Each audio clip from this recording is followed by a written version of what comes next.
¿Están viendo la presentación? Sí, doctor, se ve. Bueno, vamos a empezar entonces la clase, ¿ya?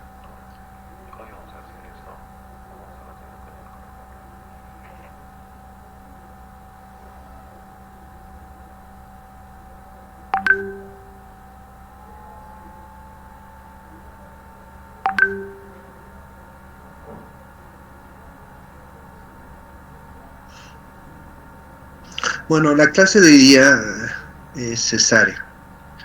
Yo soy el doctor Marcelo Cortés, soy ginecólogo obstetra, soy especialista en cirugía estética y láser ginecológica y cirugía mínimamente invasiva. Hoy día vamos a ver un tema importantísimo de obstetricia, ¿ya? Bueno, ¿me oyen? Se pasó la diapositiva, perdón. No, doctor, no se ha pasado. Sí, en la primera.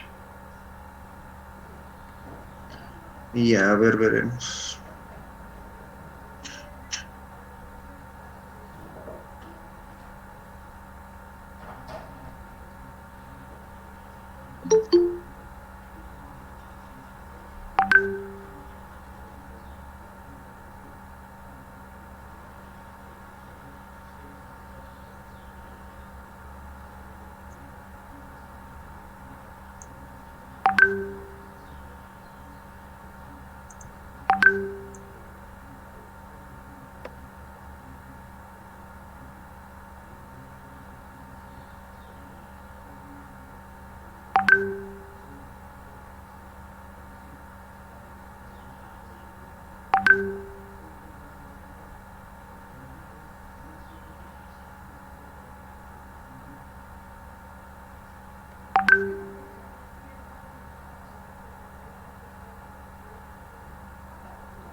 Perdón, ahora solucionamos. Estamos con problemas en compartir la pantalla, perdón.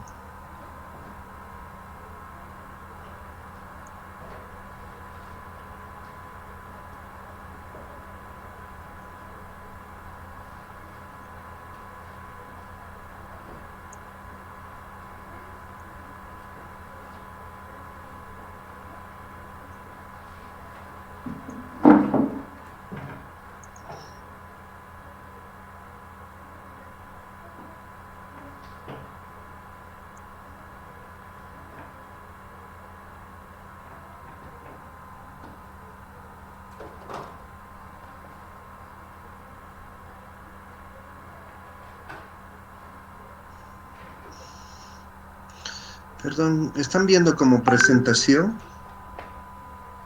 Sí, doctor, se ve. Pero no está cambiando las diapositivas, ¿no?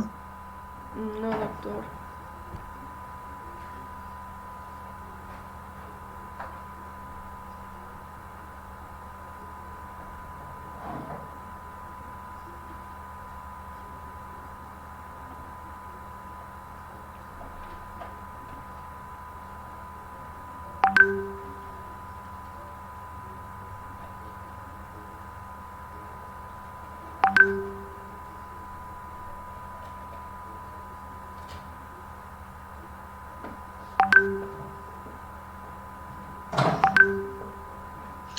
Bueno, vamos a presentar así porque no puedo presentar en pantalla completa. ¿Leen?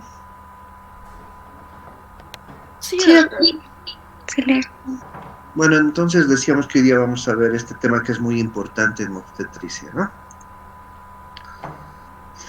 Bueno, la cesárea es el nacimiento del feto a través de incisiones en la pared abdominal, o sea, una laparotomía, e incisiones en la pared uterina, una histerotomía.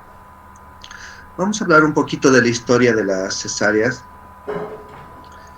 y vamos a ver que hay antecedentes de esta cirugía y de esta forma de nacer acuñadas desde hace mucho tiempo, ¿no?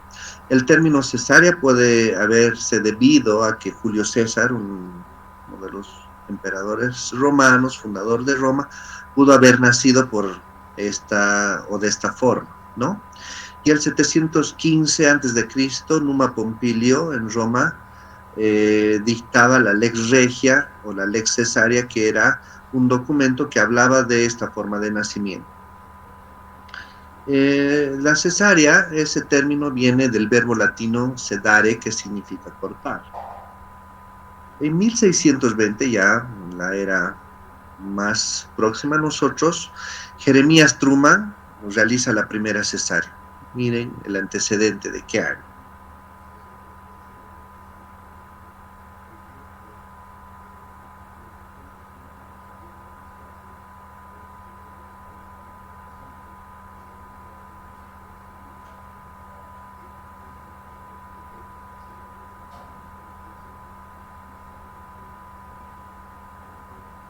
En 1882, Max Sanger introdujo la técnica del sutura uterino con hilos de plata, que fue una revolución en esa época, ya que gracias a la utilización de estos hilos de plata, las cesáreas dejaban de complicarse tanto como lo hacían antes de esto, ¿no?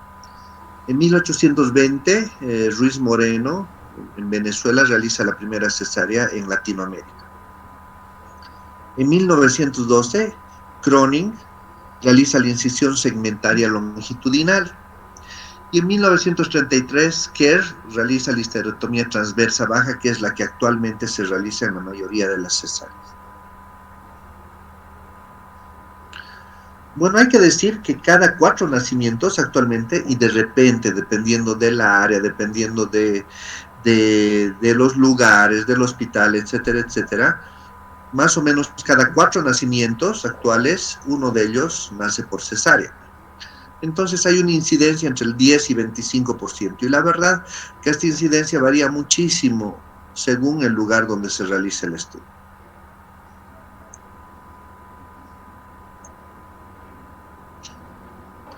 Bueno, cuando hablamos de las indicaciones de la cesárea, estas constituyen uno de los puntos más controvertidos de la obstetricia actual, ¿no? La SEGO, la Sociedad Española de Ginecología y Obstetricia, realizó un consenso sobre la cesárea el año 2007, donde se analiza que indicación actualmente resulta ser un término muy discutido, ¿no? Pero se ha agrupado a las cesáreas y a sus indicaciones, ¿no?, en 4 categorías. En la categoría 1 están las cesáreas urgentes de realización inmediata. En la categoría 2 están las cesáreas urgentes de realización no inmediata.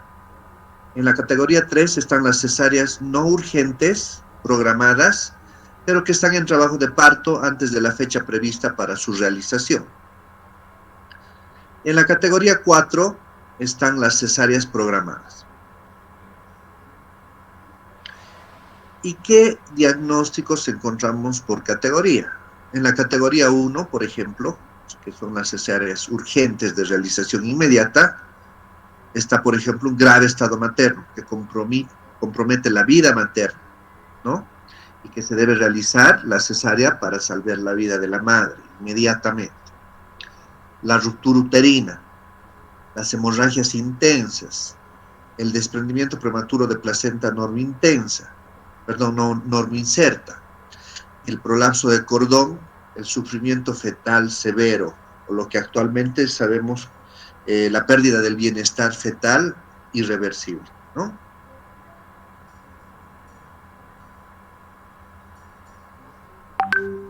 En la categoría 2, cesáreas urgentes de realización no inmediata, encontramos, por ejemplo, las distocias en el trabajo de parto, las deflexiones, distocias de hombro, etcétera, ¿no?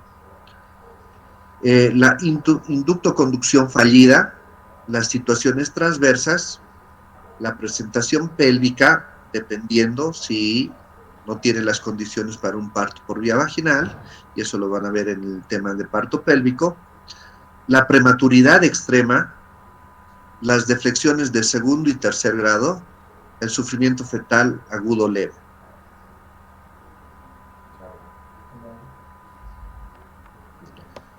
En la categoría 3 están el fracaso en el proceso del parto, el sufrimiento fetal agudo o la pérdida de bienestar fetal diagnosticada por una ecografía Doppler, cicatriz uterina previa, si es que no tiene condiciones para un parto por vía vaginal, y la presentación fetal anormal. Y en la categoría 4, que son las cesáreas que no están en trabajo de parto y que son programadas, ¿no? Están la placenta oclusiva, las presentaciones anómalas, la transversa persistente, la cesárea anterior o iterativa, donde hay más de 2 cesáreas previas, ¿no? El embarazo múltiple, la restricción del crecimiento intrauterino, la desproporción cefalopélvica, malformaciones fetales, infecciones maternas y electivas acordadas o consensuadas. También podemos hablar de indicación de cesárea en relación a causas maternas, fetales, ovulares, ¿no? Dentro de las causas maternas, por ejemplo, encontramos cicatriz uterina, 2 o más. Cicatriz uterina se refiere a cirugías uterinas que no sean cesáreas, ¿no? 2 o más cicatrices de cesárea segmentaria, plastías vaginales previas, por ejemplo, ¿no? Estrechez pélvica, tumores previos, carcinoma cervical, patologías sistémicas graves, el herpes simple. Como causas ovulares están la placenta previa oclusiva total, el desprendimiento prematuro de placenta normoinserta, prolapso de cordón y las infecciones ovulares, ¿no? Las corioamnionitis o las amnionitis. Dentro de las causas fetales están las distocias de presentación, la macrosomía fetal, el retardo del crecimiento intrauterino, bueno, ahora se llama restricción del crecimiento intrauterino, el sufrimiento fetal, la enfermedad hemolítica grave, la púrpura trombocitopénica autoinmune. Y como materno-fetales están la desproporción cefalopélvica y la hemorragia grave del embarazo y parto. Cuando hablamos de las cesáreas, hablamos de tipos de incisión en la pared en la pared abdominal y en la pared uterina, ¿no? Porque ya hemos dicho que la cesárea es una cirugía en la que se realiza una incisión en la pared abdominal y una incisión en la pared uterina, ¿no? En la pared abdominal tenemos 2 opciones: hacer una incisión mediana infraumbilical, que es vertical desde el pubis en dirección al ombligo, más o menos 10-12 centímetros, dependiendo, ¿no? Y podemos hacer una incisión suprapúbica transversal. Cuando hacemos una incisión suprapúbica transversal, tenemos 3 opciones dependiendo de la altura: la Van Steel, la Mylar y la Chair.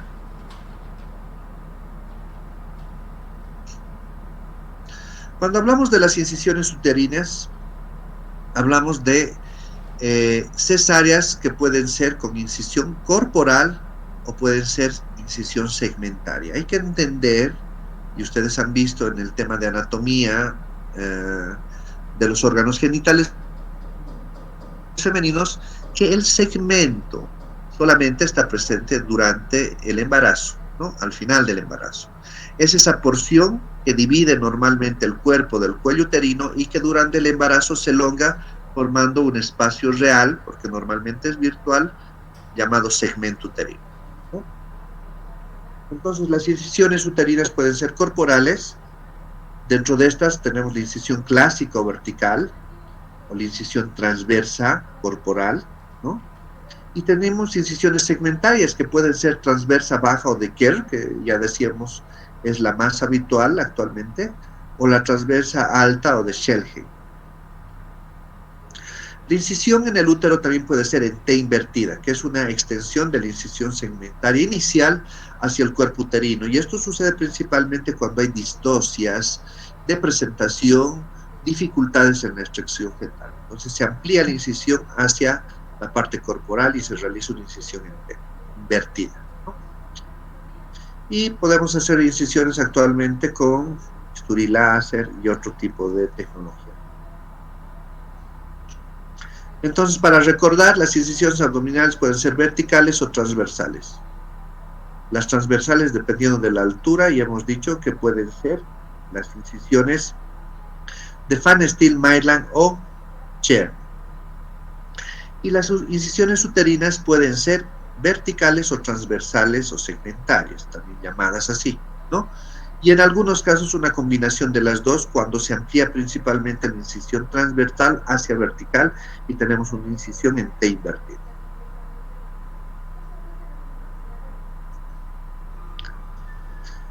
Cuando hablamos de la técnica quirúrgica en la cesárea, pues podemos tener una cesárea intraperitoneal, segmentaria transversa, que es la más habitual. Tenemos la técnica de Michel-Lades, que es extraperitoneal. Y tenemos la técnica de Pelosi, que actualmente, después de haber estado muy en boga hace algunos años, se le está dejando un poco a un lado por las complicaciones a largo plazo que se están viendo, ¿no? Bueno, toda cesárea debe ser realizada bajo anestesia, ¿no? La anestesia evidentemente la decide el anestesiólogo, pero en general es una anestesia regional. Puede ser peridural o puede ser raquídea o espinal, ¿no? En algunos casos de suburgencia se puede hacer también una anestesia general, sobre todo cuando las condiciones de la paciente son muy graves.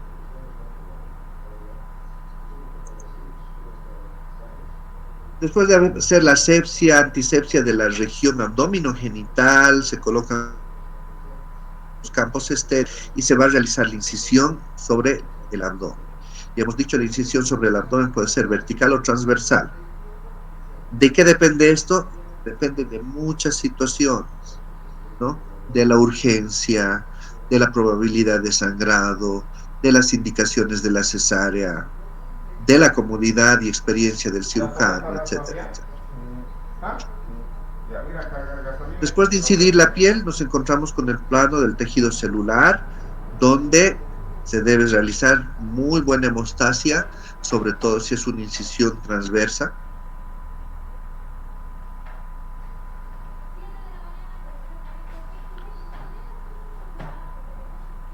Se llega incidiendo de la misma manera hasta el plano aponeurótico, el cual se abre de manera transversal también. Para acceder al plano muscular, se debe despegar la aponeurosis en una incisión transversal hacia cefálico, haciendo muy buena hemostasia y en general llegando al plano peritoneal, haciendo divulsión de los músculos rectos. En esta diapositiva ya se ha hecho la divulsión de los músculos rectos y se está tomando con pinzas peritoneales el peritoneo parietal, el cual se va a abrir con unas tijeras.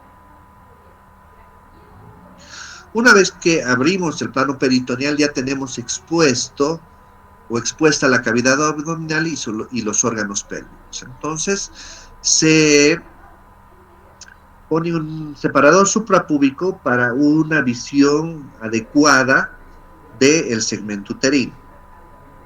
La incisión en el segmento uterino va a ser también transversal, puede ser baja, ¿no? Segmentaria baja, que es la habitual, la de Kerr, o puede ser un poco más alta, sobre todo en pacientes que tienen cicatrices anteriores y cesáreas anteriores, que se llaman también de Schelhe. Una vez que se realiza la apertura del plano muscular, llegamos al plano de la cavidad amniótica, el cual se abre y en general es primero necesario aspirar el líquido amniótico antes de realizar la extracción del producto. en este caso por una presentación cefálica, realizando maniobras muy parecidas a las de el trabajo de parto en el tercer periodo, ¿no? Una vez que se realiza el nacimiento del producto, se realiza un doble pinzamiento y sección del cordón umbilical y se hace un alumbramiento dirigido.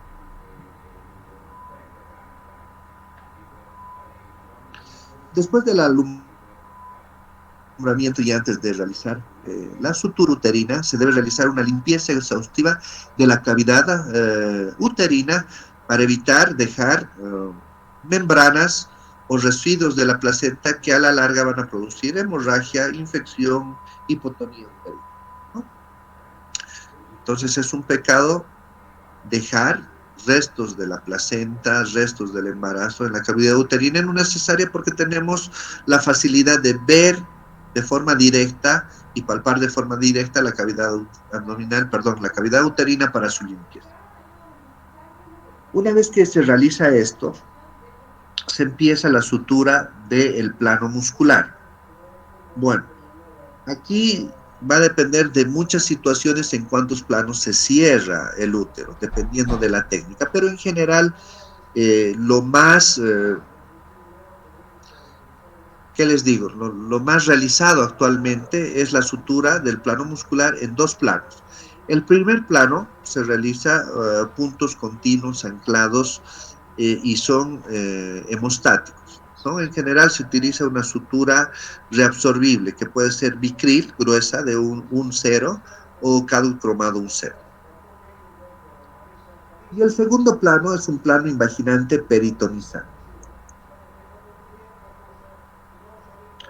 Esta diapositiva nos está mostrando ya, una vez que hacemos la sutura de la cavidad, la rafia de la pared uterina, el cierre del peritoneo. Pues este paso actualmente se lo puede obviar, no es necesario, no es indispensable cerrar el peritoneo. Ya los estudios han demostrado que si uno no cierra el peritoneo igual se va a regenerar en los lugares de la incisión. Personalmente yo prácticamente nunca cierro el peritoneo. Antes de cerrar el plano aponeurótico hay que hacer una hemostasia y una revisión muy exhaustiva del plano muscular. No dejar ningún vaso sangrante. Porque en general en este plano, entre la aponeurosis y la muscular, se pueden presentar hematomas, que son una de las complicaciones más importantes, digamos, en este tipo de incisión, en las incisiones transversas, ¿no? Después de haber realizado una hemostasia y una revisión del sangrado exhaustiva, empezamos el cierre de el plano aponeurótico. Este plano debe estar muy bien cerrado, con una sutura prolija, con material generalmente reabsorbible, bicril un 0 en general, pero podemos usar también prolene. Y les digo, debe ser realizado de manera muy minuciosa porque si este plano no está cerrado adecuadamente, vamos a tener complicaciones como hernias incisionales, ¿no? Antes de cerrar la piel, se realiza también una revisión hemostática del plano del tejido celular, el cual se lo puede aproximar con puntos simples, material reabsorbible, catgut simple, en este caso, se puede utilizar para luego cerrar la piel con la sutura que ustedes quieran. En general, en esta incisión, que es una incisión más estética, utilizamos una sutura intradérmica, ¿no? Y podemos utilizar mononylon o monocril. La cesárea, como cualquier otra cirugía, no está exenta de complicaciones.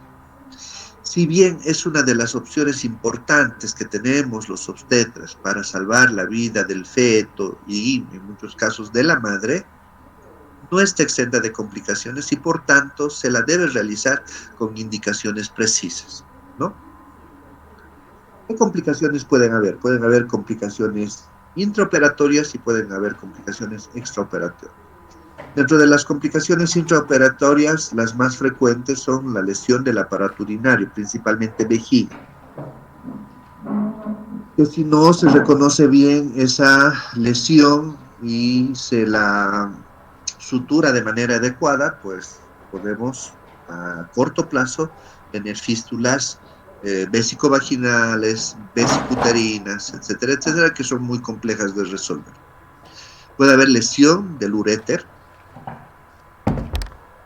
lesiones intestinales, muchas veces inadvertidas, lesión de los vasos uterinos, sobre todo cuando se amplían las incisiones transversales. Obviamente pueden haber complicaciones anestésicas y complicaciones hemorrágicas, ¿no?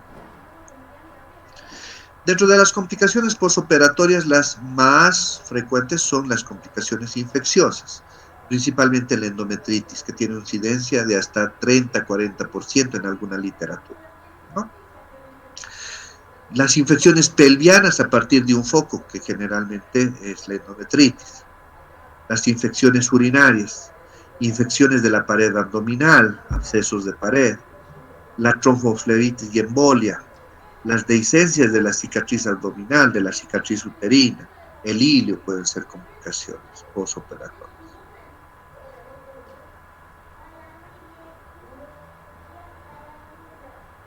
Y a largo plazo, las cicatrices de las cesáreas pueden predisponer, ¿no?, en una paciente que ha tenido una cesárea, en embarazos futuros, dos complicaciones que pueden ser muy graves, que son la placenta de inserción baja o el acretismo placentario.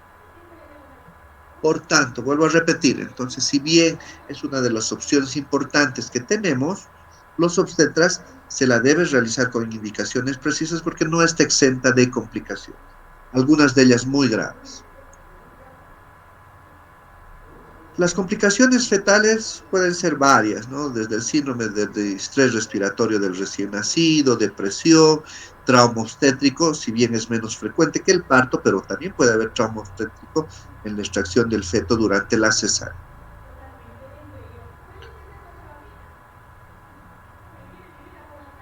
La mortalidad materno-fetal en una cesárea es mucho mayor que en un parto por vía vaginal, ¿no? 7 veces mayor que el parto vaginal. La tasa de mortalidad por cesárea alcanza el 0.8% y es mayor cuando hay enfermedades asociadas, hasta el 37%. Por problemas con la anestesia encontramos complicaciones hasta en un 21%. Trastornos hipertensivos y otras complicaciones aumentan esta tasa de mortalidad. Las hemorragias también aumentan la morbimortalidad en la cesárea. La sepsis y la embolia pulmonar son dos situaciones que también aumentan la mortalidad. Y la embolia pulmonar en muchos casos es mortal.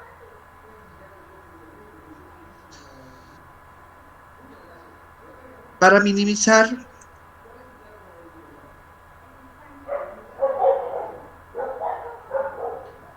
en una paciente que ha tenido una cesárea, ¿es posible darle un parto por vía vaginal?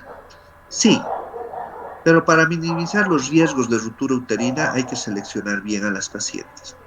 ¿Qué quiere decir? Que una paciente que ha tenido una cesárea, no necesariamente su segundo embarazo o el embarazo después de esa cesárea va a terminar en una cesárea, ¿no? Sabiendo que las cesáreas pueden predisponer complicaciones, debería en lo posible tener un parto por vía vaginal, ¿no? Pero, ¿cuál es el riesgo? El riesgo obviamente es la ruptura uterina, que puede ser una situación muy grave. Y para esto hay que seleccionar muy bien a las pacientes. Por ejemplo, se puede dar parto, opción a parto, una paciente con una cesárea previa. Estamos hablando de una cesárea previa. Cuando son 2, 3, 4 cesáreas previas, no, ya no. La indicación es hacer una cesárea. Ya no se le puede dar opción a parto. Entonces, en una paciente con una cesárea previa, esta paciente, para darle opción a parto, deberá tener un embarazo único. O sea, ¿qué quiere decir? Que no sea un embarazo gemelar, que no sean trillizos, etc. Que la presentación sea cefálica, que la pelvis sea adecuada. Esto es muy importante. En lo posible que sea probada, que haya tenido un parto por vía. En lo posible, ¿no? Que el inicio del parto sea espontáneo, que la progresión del trabajo de parto sea adecuada, que la incisión en el útero sea segmentaria. ¿Eso qué quiere decir? Que si una paciente ha tenido su cesárea anterior con una incisión corporal o vertical, ya no es posible darle opción a parto porque la probabilidad de ruptura es mucho mayor. Pero lo más importante ahora para decidir que sea un parto vaginal en una paciente con una cesárea previa es medir el segmento uterino al inicio del trabajo de parto. Si el segmento uterino mide más de 3.5 milímetros, se le puede dar opción a parto. Actualmente se está manejando incluso 2.5 milímetros. Digamos, eso es lo más científico, ¿no? Porque todo lo demás puede ser subjetivo. Esto no. Medir el segmento uterino es lo objetivo. Estas pacientes a las que se les va a dar un parto, una opción a parto en una cesárea previa, pues deben estar internadas, no pueden estar caminando en su caso, ¿no? Cuando inicia el trabajo de parto, debe tener sus laboratorios completos, debe tener reserva de unidades de sangre, hay que hacer una monitorización y vigilancia clínica de la paciente, de la frecuencia cardíaca fetal, debe utilizar una sonda vesical, debe haber disponibilidad permanente de quirófano inmediato, ¿no? Entonces no vamos a dar opción a parto en un establecimiento que no tenga quirófano, que no se haga cesáreas, ¿no? La vía debe estar permeable, siempre con una vía, y debe hacerse una revisión después del parto por vía vaginal de la cicatriz uterina, ¿no? Se mete la mano en general bajo anestesia para revisar la cicatriz y diagnosticar si hubiera habido alguna dehiscencia del histerografo. Pues esto la OMS en 1985, ya hace mucho tiempo, dentro de sus recomendaciones para la apropiada tecnología del nacimiento, que se llama la Declaración de Fortaleza, dice que no existe justificación para una tasa de cesárea superior al 10 a 15%. ¿Cuánto está el porcentaje o la tasa de cesáreas en nuestro medio? Varía mucho, de establecimiento a establecimiento. Por ejemplo, en la maternidad donde yo trabajo, la tasa de cesáreas es alta, más del 50% probablemente, de repente 60%, pero está totalmente justificada al ser un hospital de tercer nivel donde nos refieren pues todas las complicaciones del departamento, ¿no? Esa sería la justificación, pero evidentemente hay establecimientos que no tienen esa situación y sus tasas de cesárea son 90%, ¿no? Para terminar, vuelvo a repetir, la cesárea es una opción que tenemos los obstetras, muy importante por cierto, salva vidas de la madre, del feto, pero que no debe ser realizada sin una justificación adecuada. ¿Por qué? Porque no está exenta de complicaciones intraoperatorias, posoperatorias y a largo plazo.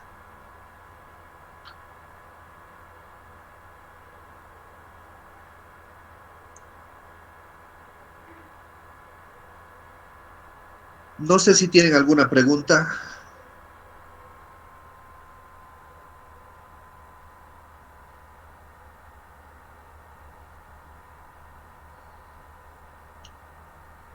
¿Alguna pregunta? ¿Se ha oído bien?